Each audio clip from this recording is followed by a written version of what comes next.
Iran में हिजाब के खिलाफ एक बहुत बड़ी सामाजिक क्रांति इस समय चल रही है, जिसमें आप देख सकते हैं कि वहां कैसे मुस्लिम छात्राएं अपना हिजाब उतारकर सड़कों पर लहरा रही हैं और कह रही हैं कि उन्हें हिजाब की बेड़ियों में कैद नहीं किया जा सकता।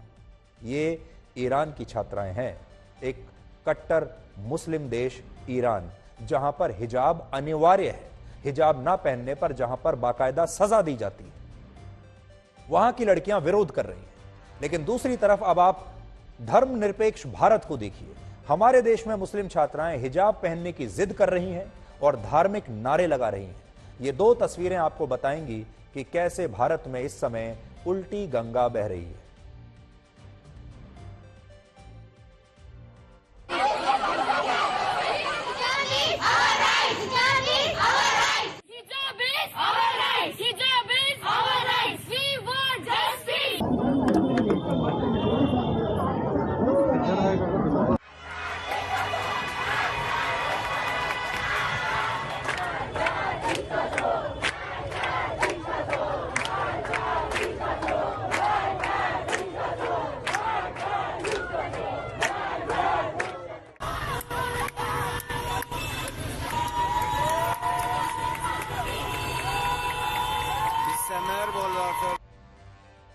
तो ये ईरान की तस्वीरें हैं, तेहरान की तस्वीरें हैं, वहां की जो युवा छात्राएं हैं वो कैसे हिजाब का विरोध कर रही हैं। अब बड़ी बात यह है कि क्या इस्लाम धर्म में पर्दा प्रथा अनिवार्य है, क्या हिजाब अनिवार्य है, जो कि बार बार कहा जा रहा है।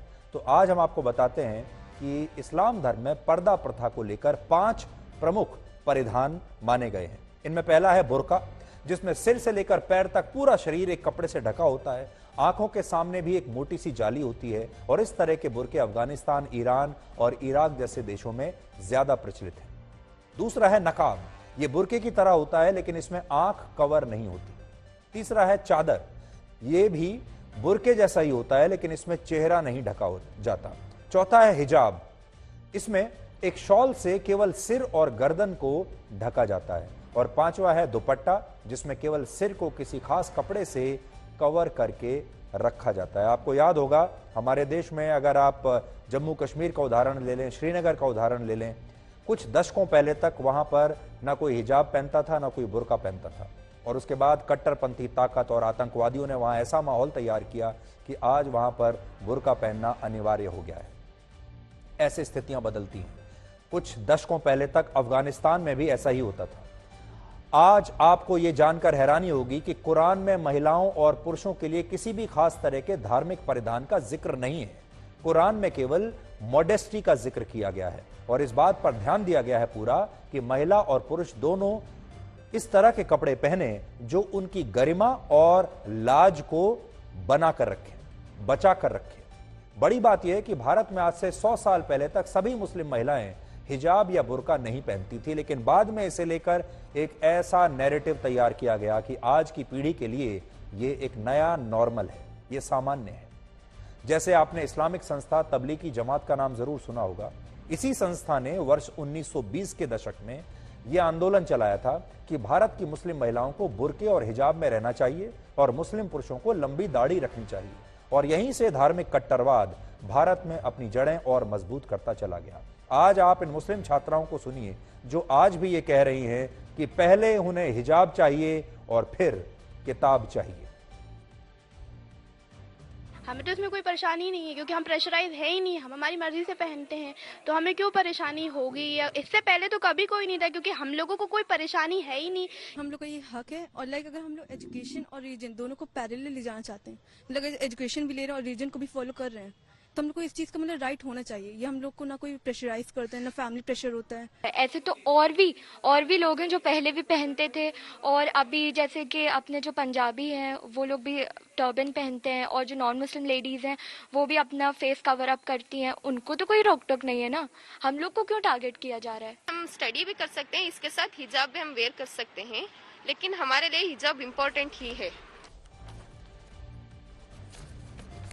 आपको शायद यह पता नहीं होगा कि कर्नाटक में इस साल 17,000 मुस्लिम छात्राओं ने सिर्फ इसलिए अपने स्कूल और कॉलेजों की परीक्षा में हिस्सा नहीं लिया क्योंकि ये छात्राएं हिजाब पहनकर ही क्लास अटेंड करना चाहती थी और हिजाब पहनकर ही परीक्षा देना चाहती थी। यानी ये परीक्षा छोड़ सकती हैं लेकिन हिजाब नहीं। सोचिए, अगर इस तरह से ये संख्या बढ़ती चली गई और हमारे पूरे देश में मुस्लिम छात्राओं ने अगर ये कहते हुए परीक्षाओं में जाने से इनकार कर दिया और अगर ये कहते हुए स्कूल जाना, कॉलेज जाना बंद कर दिया, तो क्या होगा? ये एक बहुत खतरनाक बात है। भारत आज जिस वैचारिक युद्ध के खिलाफ संघर्ष कर रहा है, उसकी ताकत को आप एक और उदाहरण से आज समझिए। 11 अक्टूबर को कश्मीर के एक अलगाववादी नेता जिसका नाम था अल्ताफ अहमद शाह, उसकी 66 वर्ष की उम्र में कैंसर से मौत हो गई। यह व्यक्ति जम्मू कश्मीर के सबसे बड़े अलगाववादी नेता सैयद अली शाह गिलानी का दामाद था और इसे NIA ने वर्ष 2017 में टेरर फंडिंग और मनी लॉन्ड्रिंग के आरोपों में गिरफ्तार किया था और यह दिल्ली की तिहाड़ जेल में बंद था। लेकिन जब इस अलगाववादी को कैंसर हुआ तो इसे देश के सबसे अच्छे अस्पतालों में से एक दिल्ली के एम्स में भर्ती कराया गया।